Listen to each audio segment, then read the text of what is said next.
¿Cómo es posible que cada vez que nos tengamos que reunir con sus dirigentes solo tengamos que hablar de salarios? Que eligen militar en lugar de hacer docencia. Una de las cosas que pasa con la educación pública es que se convierten en centros de adoctrinamiento. Caer en la escuela pública. Van a tener prácticas educativas en el mundo del trabajo que van a ser obligatorias.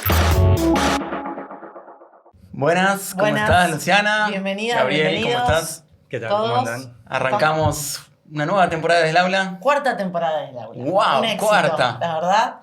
Impresionante. Y acá estamos con un invitado, que es un invitado que tuvimos en la primera temporada, que hoy que volví a escuchar el episodio que tuvimos con Gabriel Lugo, que lo presento, él es maestro, trabaja en el programa Maestro más Maestro.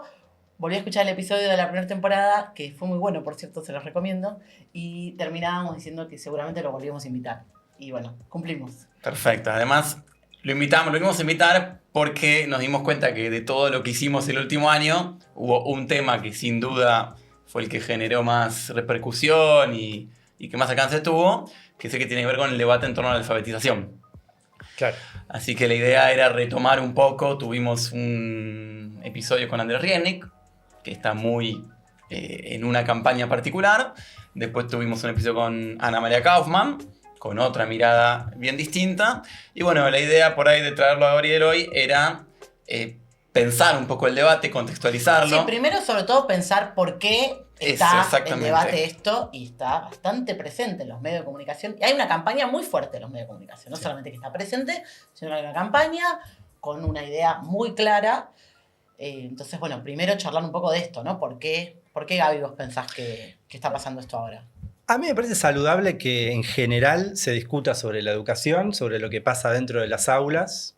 Como a veces en el inicio del programa Desde el Aula dice Cristina que siempre que hablamos de educación hablamos de los salarios. Bueno, no es cierto eso, pero me parece en general que está bien que se debata. El problema es que el debate ya viene mal de origen, porque se basa, ahí coincido parcialmente con lo de Kaufman, se basa parcialmente en una serie de fakes respecto de un enfoque en particular, y se centra todo el problema de la alfabetización en un problema que en todo caso es un elemento dentro de muchos otros. Sí, todo el problema de la alfabetización, y te agrego de toda la educación, porque parece que ese es como el derivado. Exacto. El gran origen del problema educativo. Toda es la crisis educativa parte de la alfabetización, y todo el problema de la alfabetización parte del método, ¿no? Esa es la campaña, digamos. Sí, entonces en los medios se presenta al enfoque de las prácticas del lenguaje, del constructivismo, que era el hegemónico en la ciudad de Buenos Aires hasta este año. Hasta nada, sí. Y que se le adjudica a ese enfoque una serie de elementos que no tienen nada que ver. Y además se restringe todo el análisis a un problema de enfoque, cuando en realidad hay otros elementos que tienen que ver con cómo está la realidad cotidiana en las aulas, en las escuelas, no solo de la ciudad de Buenos Aires, sino del país. Y además otro elemento que creo que la otra vez lo hablábamos, me parece importante destacarlo. Si uno mira el mapa de la Argentina, el enfoque hegemónico, al menos desde la normativa, no es el conductivismo, desde hace años no es el conductivismo. Es en la ciudad de Buenos Aires, es en la provincia de Buenos Aires ahora, es en pocas provincias más, pero en general la mayoría o es conciencia fonológica o es un enfoque intermedio. Muy pocos lo tienen como política oficial el constructivismo, y aún donde existe el constructivismo como política oficial, o existía como en la ciudad de Buenos Aires, tampoco eso quiere decir que el 100% de las maestras en el aula son todo el tiempo constructivistas, como lo dice o como lo decía el diseño curricular. Entonces hay una fake sobre otra fake, porque ya el diagnóstico está mal. Y después hay mucho apalancamiento desde las neurociencias y una propuesta de bajo costo, donde no haga falta mucho libro, mucho recurso, mucha formación, mucha cantidad de personal docente, ni especialistas, ni capacitadores, sino que con un mismo cuadernillo de actividades todos los chicos aprendan, según algunos, en 8 encuentros de 20 minutos a leer. Sí, a mí eso me hace acordar esa fórmula, a los Simpsons, ¿no? hay un capítulo de los Simpsons bastante viejo que Bart, creo que otros, le roban a las maestras el cuaderno con el que dan clase y no saben dar clase, no saben qué hacer, o sea, no pueden dar clase sin eso, que lo hizo evidentemente otra persona, ¿no? Hay unos especialistas que hicieron un cuaderno sobre cómo dar clase. El método Skinner. Todas las maestras no saben qué hacer. Sí, que es un poco eso, ¿no? Me parece. Para mí lo interesante, que bueno, Gaby también escribió un artículo que está en la revista Tribuna Docente, que pueden buscar, pero para mí algo que él traía ahí que está bueno discutir es también cómo esto se enmarca un poco en un clima de época, ¿no? Y aparece un signo igual entre el constructivismo, el progresismo, lo woke, y entonces todo eso aparece como parte de la batalla cultural que plantea esta nueva derecha y de ataque, ¿no? Sí, porque para mí no es casual que la resolución que salió a nivel del Consejo Federal de Educación y el problema puesto en la alfabetización, que en la ciudad de Buenos Aires, luego de Jorge Macri y de Milei a nivel nacional, se cambia el diseño curricular que tiene más de 20 años, si no me equivoco, justo en este momento. Todo lo que se dice respecto del constructivismo como populismo pedagógico es lo que otros podrían decir sobre el feminismo. El feminismo se pasó 3 pueblos, entonces, bueno, hay que poner en debate... Es culpa del feminismo claro, que Milei haga lo que haga. Claro, o incluso más. Hay que revisar si la figura de femicidio es realmente necesaria, la interrupción voluntaria del embarazo hay que ponerla, ¿no? Bueno, si uno mira los argumentos de culpa del progresismo terraplanista en materia educativa, con una expresión particular en la alfabetización, es la responsable de la situación a la que llegamos. Bueno, está dentro de un mismo clima de época que no tiene nada de progresivo en sí mismo. Y por otro lado, empalma con un cierto deslizamiento de lo que proponen los organismos internacionales. Así como en algún momento, claro, particularmente en la década del 70, del los 80, organismos internacionales promovieron esto. Promovieron el constructivismo. Promovieron el constructivismo. Una forma, entiendo, también medio deformada del constructivismo también.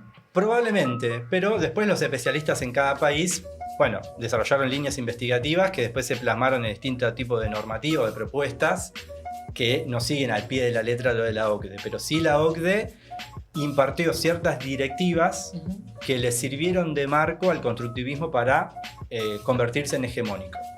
Ahora hay un deslizamiento hacia las neurociencias por un lado y una reducción a la enseñanza como una especie de entrenamiento, por así decirlo. Y hago eje en las neurociencias porque no es casual que el enfoque que ahora es el hegemónico desde la normativa, ¿no? De lo que pasa en las aulas, con ciencia fonológica, está muy imbrincado con las neurociencias. Hay un fuerte apalancamiento incluso de los organismos internacionales para reducir inclusive todo lo que se conoce sobre el ser humano al cerebro. Y de ahí el entrenamiento como la forma en que se aprende algo, no solamente a leer y escribir, sino en general. Entonces, eso es una reducción, a mí me parece, de la potencialidad creativa del acceso a la cultura en términos generales que podría desarrollarse en la escuela a algo mucho más chiquitito, fragmentado, y que no promueve, me parece, la posibilidad del desarrollo de un pensamiento crítico en última instancia. Me parece que lo que está en el fondo es, por un lado, sustituir una vez más al docente, que sea quien debería tomar las decisiones en las aulas, darle paquetes educativos, venderle paquetes educativos ya más o menos prefabricados, y también un cambio cualitativo en lo que implica el sujeto que aprende. En lo que implica un aula, en lo que implica la enseñanza del aprendizaje, ¿no? Un aula no son cerebros vacíos donde uno mete cosas de determinada manera. Hay interacción entre los niños, entre sí, hay interacción entre los niños y su familia, interacción entre el docente y los niños y la familia, digo, no. Y después lo que pasa en la vida por fuera de la escuela, ¿no? Obviamente. Totalmente. Golombek, más allá de los aportes en la divulgación científica, no lo cuestiono, pero sí instala en el sentido común metáforas que para mí en este clima es peligroso, de que somos cerebros con patas, el cerebro va a la escuela, el cerebro lector. Claro. Tiene riesgo del reduccionismo, pero también de un cambio en el sujeto que aprende, de ser un procesamiento de información, y no esto que vos decías, un sujeto que aprende en un contexto social, familiar, escolar, barrial, a nivel del país, de la región, etc. Claro, esa idea corre a un costado todos los problemas materiales, sociales, culturales que enfrentan tus alumnos y favorece un discurso donde, bueno, todo el problema es cómo enseñás, porque de esos, ¿no? Se restringe mucho. Pero después, para mí, me quedé pensando algo interesante que decías, de esto del aporte cultural. Porque hoy hablábamos con Luciana, digamos, más en general del problema que notamos mucho, digamos, de un empobrecimiento cultural general, dentro y fuera de la escuela. Y yo creo que hay algo... hoy estaba mirando, por ejemplo, este libro que tengo de mi hijo, que es más del enfoque constructivista. Más allá de, digamos, las críticas que después podemos pensar y, digamos, y qué límites puede tener, hay algo interesante en el sentido de que uno mira esto. Este es un libro que repartía el Ministerio de Educación, ya no reparte más, lamentablemente, pero se presenta de repente a una autora y se la contextualiza y se leen cosas de esa autora, se presentan los parques nacionales de Argentina, se habla del yaguareté, se habla de... Me parece que ese aporte a la adquisición, ¿no? Al acervo cultural de los alumnos, que viene en general muy disminuido. Claro, que no se trata solamente de codificar un texto, sino ¿qué texto? Claro, ¿Con qué información? Vamos a aprender sobre los parques nacionales de Argentina y aprender quiénes son los autores, o solamente vamos a saber leer rinoceronte, yaguareté. En el sentido de recorrer trazos, ¿no? Digamos, hay un tema ahí que me parece que eso sí hay que problematizarlo un poco, y creo que ahí es donde yo veo claramente esto que vos planteas. Bueno, hay una agenda que es reaccionaria, que tiene nada de progresivo, en que profundiza todavía más el vaciamiento de la cultura que puede ofrecer la escuela a estudiantes que vienen en las condiciones sociales, económicas que están con muy poca cultura. Sí. Sí, yo coincido con eso, y además porque en los fundamentos, si se quiere, del enfoque de conciencia fonológica está la idea de qué es el sistema de escritura. Un código a descifrar. Si el sistema de escritura es solo un código a descifrar, se parte de ese desciframiento, de asignarle a cada fonema que se escucha en el habla un determinado grafema que vemos en la escritura. Uh-huh. Eso reduce mucho lo que es la escritura. Justamente desde otro enfoque, desde otra perspectiva, no necesariamente estrictamente constructivista, pero sí una mirada más global,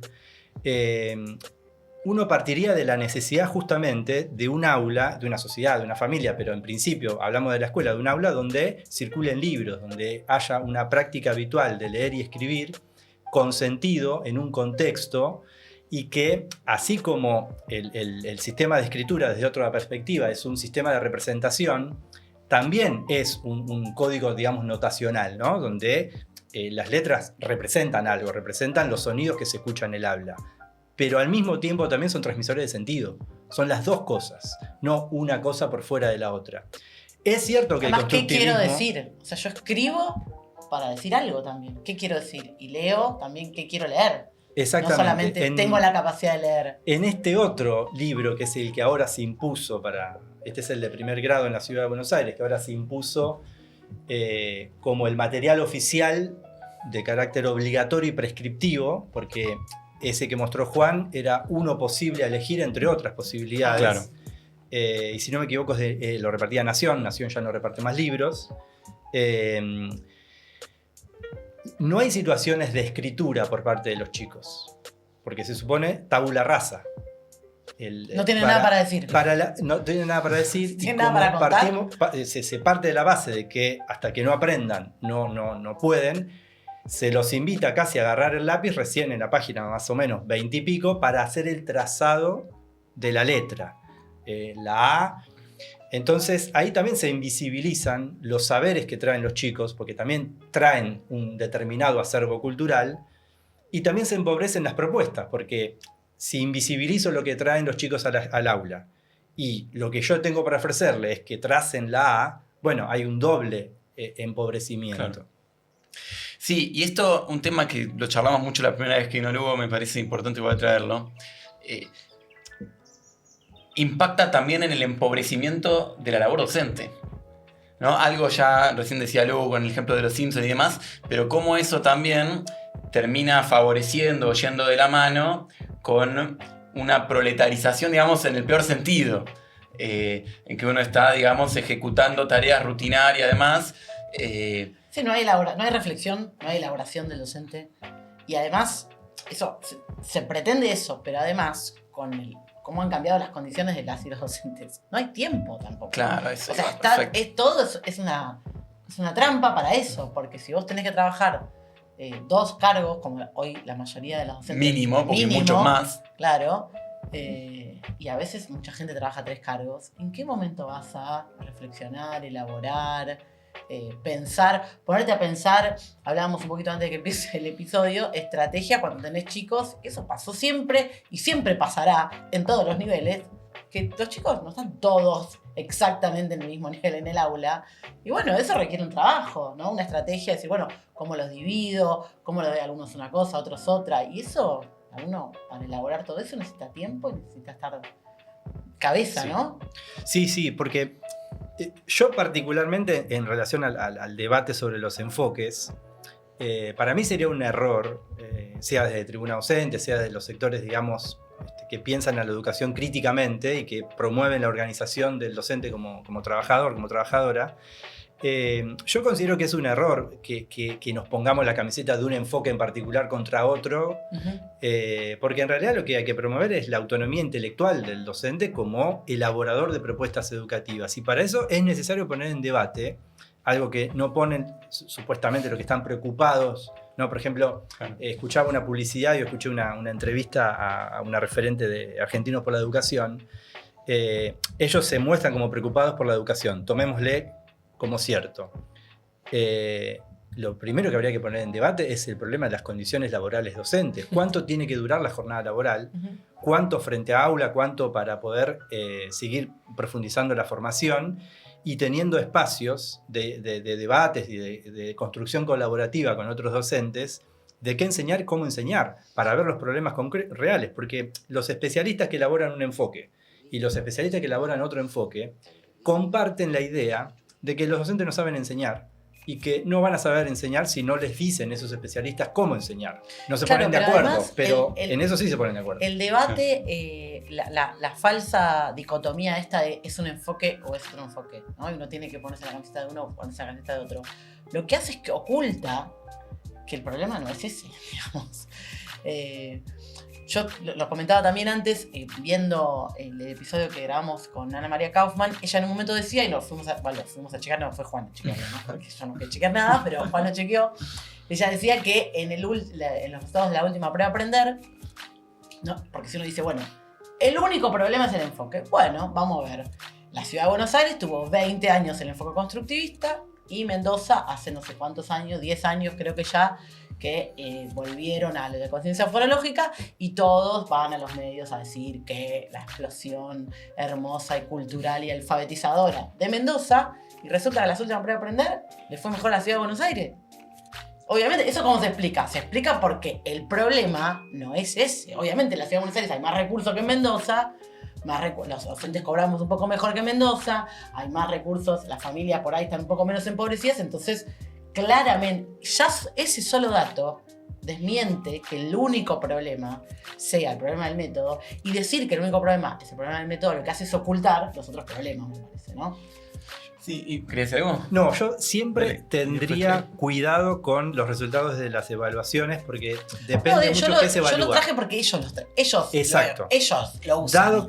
Dado que hay que charlar sobre eso y porque los que hacen hincapié en la ciencia de la escritura y en que los datos son concluyentes y no y importa. en la ciencia de las pruebas a aprender. Y Nosotros en la ciencia de la que las la pruebas a aprender, tal defendemos, cual. claro. Si uno se toma por eso, la ciudad de Buenos Aires tendría que haber seguido con el constructivismo porque comparado con otras provincias no tenía ¿Por qué un cambió? problema tal como otros lo tenían. Por Claro. ejemplo, el otro caso es Chubut también, que cambió de enfoque y no, si uno mira los Era de las resultados, mejores también. Era de las mejores, no tenía por qué cambiar. Es evidente que esto es el resultado de una lucha política, que hay determinados sectores que hacen lobby, y ahora están haciendo un fortísimo lobby en la provincia de Buenos Aires, conociendo al peronismo realmente gobernante. Si esto les rinde más en los medios, van a cambiar de enfoque. No es que hay una Una cosa de filosofía o una principios. moral que los ata a un enfoque determinado. Esto es una puja de camarillas de sectores de la academia que se están disputando una porción del presupuesto de determinadas provincias. Acá en la ciudad de Buenos Aires hubo un recambio muy importante a nivel de los que diseñan la currícula. y que se expresa en decisiones políticas. Ahora, obviamente, hay un debate fuerte en los medios y hay un sentido común que tendería a pensar que es más fácil enseñar a leer y escribir si empezás a y así con los sonidos y las letras. Si fuera tan sencillo, es evidente Ya que no estaría habría tanto resuelto. problema. Claro. No, y para mí lo otro que es importante destacar, porque había algo que decía Lugo, me parece muy importante, esto de como docentes, activistas, socialistas, cuando intentan una posición crítica, no caer en aferrarnos al constructivismo, porque hoy la derecha está atacando eso. Creo que hay otro error que se puede cometer fácilmente y que incluso se veía mucho en los comentarios en el recorte que hicimos de Leo Kaufman y demás, que es la riña contra las familias.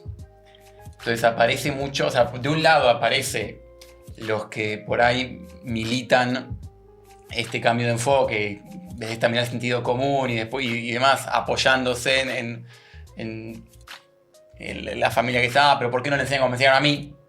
Y del otro lado aparecen también los docentes que dicen, no, la culpa de la familia es que no le leen a la noche, la culpa de la familia es que nadie lee nada. Entonces, sí, o sea, por un lado estaba eso, la culpa es de...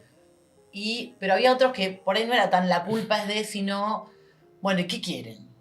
Si no se lee en ningún lado. Un poco lo que decía Ana María Kaufman, pero que surge también, o sea, lo vemos.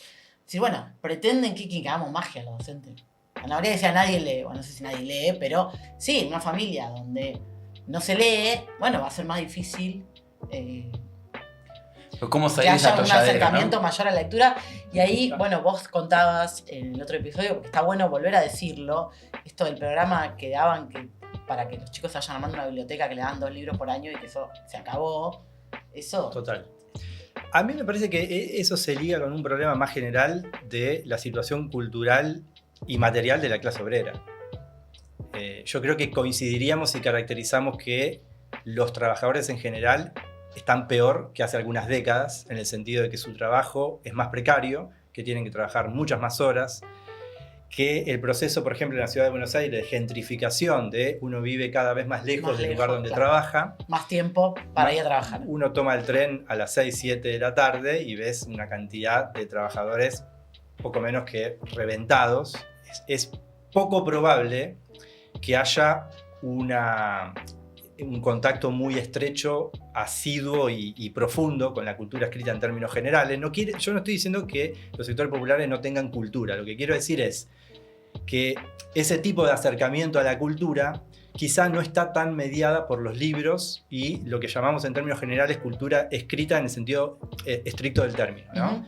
Entonces, eso efectivamente genera determinadas consecuencias a nivel de las familias, de los entornos, de los hogares, de los consumos culturales, ¿no? Hay distintas... La escuela propone determinados consumos culturales o propuestas culturales que no tienen un correlato con muchos hogares de la clase obrera de la Argentina y en particular del conurbano y de la ciudad de Buenos Aires. Yo creo que ahí hay un tema que creo que como socialistas apostamos a una mejora integral de la clase obrera en relación a las condiciones de trabajo, de salario, de acceso a la vivienda y de acceso a la cultura en términos generales, porque la solución no va a estar en un enfoque. Sí puede haber, y sí un enfoque puede advertir que la escuela puede ser el ámbito principal o más importante de acceso a la cultura. Entonces, claro, ¿ahí qué priorizás? ¿Literatura de calidad o trazarla A?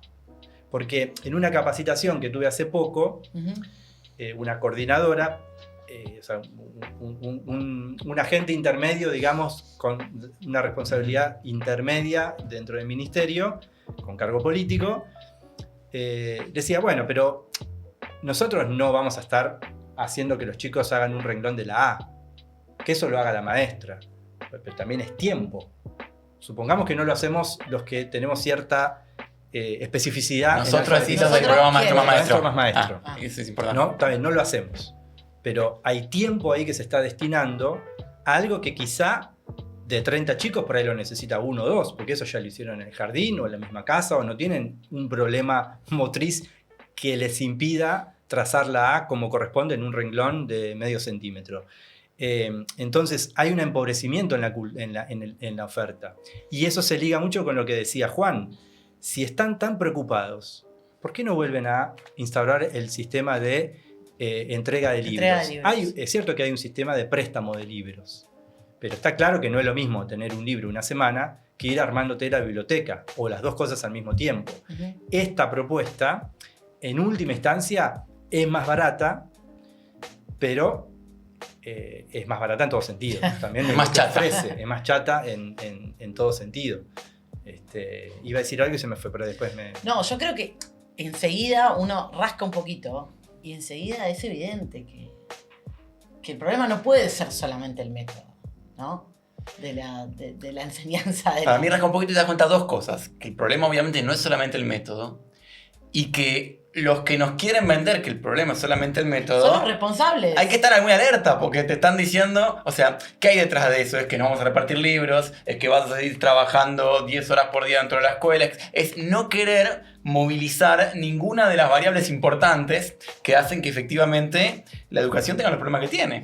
No, además en la ciudad de Buenos Aires es muy evidente. Hace 20 años están los mismos. No puede echar la culpa a mí. Es decir, es tu culpa por la razón que quieras. Por empezar es tu culpa. Después veamos por qué. O sea, seguro que no es el método nada más. ¿No? Quiero decir, ellos gobiernan la ciudad de Buenos Aires. Quería hacer un comentario sobre Argentina de la educación de una publicidad que escuché, pero eso que dijiste me parece re importante, porque el riesgo de estar 20 años diciendo así se alfabetiza, o sea, en el constructivismo, que yo he tenido algunas críticas sobre eso. ¿Por qué solo de esta manera el chico aprende o se puede empezar?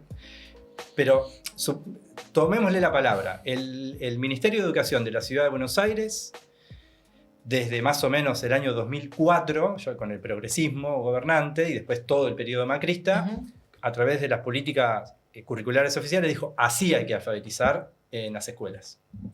Y ahora dice, esto no existe, conciencia fonológica, ¿y el balance? El balance, pero además el problema del impacto de eso en las aulas, porque el riesgo es una desmetodización, un desconcierto metodológico. La maestra a la que le dijiste, así se hacen las cosas, 20 años seguidos. 20 años seguidos, así, si lo haces así está mal. Y es tu culpa. Y es tu culpa, y por como dicen, el populismo pedagógico que llevaste a cabo, está mal. Eso es destruiste a la Argentina. Sí. Ana Clara, destruiste a la Argentina después, pero vos me dijiste que alfabetice así. Si el método o el enfoque es tan importante como dicen, lo que están haciendo es una barbaridad, porque sin ninguna mediación saltan de una ortodoxia a otra, sin nada en el medio, y eso puede provocar más desorientación que otra cosa. Yo no soy muy fan de los argentinos por la educación, pero se liga con lo que hablábamos antes de cuánto se lee, cómo se lee. Yo no tengo una claridad de cuánto se lee, pero por ejemplo, yo tengo un hijo de 7 años también. Me interesa, por ejemplo, leer revistas. Yo me acuerdo cuando era chico, con mis hermanos leíamos mucho la revista Antiojito, que yo después de grande la veía mal, pero ahora la veo a la distancia. Y era una revista. Ahora la ves mejor. Ahora no hay nada. No hay una oferta de revista que no sea la revista Genio, que no quiero opinar porque por ahí hay gente que gana un salario y necesita que la revista siga saliendo. Pero me gustaría que haya más ofertas de revistas y no hay. Entonces, y los libros son carísimos. Y los libros son carísimos. O sea, literatura para chicos es una cosa incomparable. Un libro cada 2 meses puedes comprar por ahí. Entonces, ¿qué dice Argentino por la Educación? Que tiene una publicidad que en la forma para mí está buena, pero también muestra el hilacho. Porque la consigna es, no aprenden lo que leen. No sé si el 30% de los no entienden lo que leen. No entienden lo que leen. Es muy fuerte decir no entienden lo que leen. No creo que no entiendan lo que leen. O incluso yo mismo no siempre entiendo lo que leo. Termino de leer una novela y bueno, entiendo algunas cosas y capaz que... Capaz la tengo que leer de nuevo. O capaz que tengo que leer algo de crítica literaria que me oriente a algunas cosas, depende de lo que lea. No todo el mundo entiende al 100% y también qué implica entender, ¿no? Uno lee un cuento de Borges y hay múltiples interpretaciones, pero bueno, no importa. Se refieren a que no entienden la literalidad de lo que leen. Muy fuerte decir eso, pero bueno. Entonces, ¿qué te recomiendan como padre, como madre? Léeles a los chicos en casa, aunque sea un comentario de un partido de fútbol, léele cualquier cosa. Yo no lo veo en sí mismo mal, pero ¿por qué el ejemplo de la publicidad es un relato de una escena de un partido de fútbol? Claro. Porque los libros de literatura es muy caro y porque hay un Estado que no te va a dar ni un solo libro. Tremendo. Tenemos un relato con partido de fútbol. O sea, todo bien con el fútbol, pero- que la familia comparta el fútbol, pero no pareciera que sea No, la pero solución. para mí, volvemos al punto, porque el drama de esto, que creo que ahí sí hay que ser rigurosos en rechazar esto que se quiere en esta nueva tendencia, es reducir la escuela a eso. Porque eso es lo que me parece no podemos permitir, ¿no? Porque bueno, hay una, digamos, la situación la hemos Reducir la descrito. escuela a decodificar palabras en un texto, nada más. Claro. Porque Claro. finalmente la escuela, a pesar de todo, sigue siendo un poco un refugio cultural. Y donde el chico que por ahí lo único que puede leer en su casa es el comentario en partido de fútbol, accede a otras cosas, puede llevarse una biblioteca, puede tener una propuesta de internet. Entonces me parece que ahí hay algo que de vuelta, por eso para mí estaba bueno, después por ahí podemos poner algunas capturas y demás, de ver concretamente los materiales, porque se habla mucho en abstracto. A mí a mí me cuesta mucho los debates cuando no digo, pero para, cuando vos me decís que el método es de ¿cuál es la actividad que vas a proponer? ¿Qué van a hacer en el aula? Entonces, si lo que estamos haciendo es dejar de leer literatura, dejar de incorporar cultura argentina o no argentina, digamos, de aprender cosas del mundo Sí, para recién- estar una y otra vez trazando una letra, es una catástrofe. Recién Gabriel me mostraba una historia de este primer grado y parece los cuentos que le leo a mi sobrina de 2 años. Hay O mejor sea, literatura para chicos de 2 años, pero... No, pero te quiero decir, o sea, los cuentitos de 1 año, 2 años, que son una cosa muy básica, que fue nenito y volvió y la mamá le dijo. Me Sí, imaginé yo que creo primer que en grado este era- caso no quiero nombrar al escritor, porque siempre que hay un texto hay alguien que escribe Claro. y por ahí se gana su sustento o piensa que hizo un gran aporte a la historia de la literatura universal. Pero o sea, la mirada política académica que tengo sobre esto, que ese empobrecimiento va de la mano con una decadencia del personal intelectual que está detrás. Es decir, ya no tienen el repertorio de autores disponibles para formar parte de este manual. Y además hay una concepción que tiene que ver con lo que vos decís, que es una subestimación a los chicos como lectores. Y eso es grave porque quien te subestima a los 6 años como lector, te va a subestimar probablemente toda la vida, Toda la vida. a la hora que vayas a bueno, Pelear por un derecho, por un lo que derecho. fuera. Exacto. Bueno, para cerrar, Sí. yo lo que creo es que nos queda como tema planteado profundizar el debate sobre esto en las escuelas. Esto en la ciudad recién se está imponiendo. Hay que ver qué pasa en el resto del país. Está el tema de la provincia de Buenos Aires, que recién decía Lugo como un eje, ¿no?, de batalla. Y bueno, me parece que recuperar esto que traía Lugo, ¿no?, de la autonomía intelectual de los docentes y de la necesidad de reconfigurar nuestras condiciones de trabajo y salariales para que eso sea posible. Sí, me parece muy importante abrir los debates y compartir el podcast nuestro, por supuesto.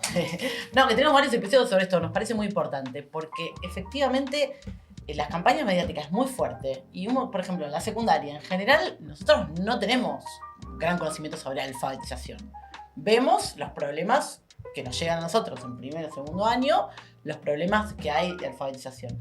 Pero no hay mucho conocimiento sobre eso, entonces me parece muy importante que abramos el debate y bueno, que leamos y que nos formemos, porque en eso está nuestra batalla también. Yo, lo último que diría por ahí para equilibrar y no caer por ahí en un relativismo extremo de los enfoques.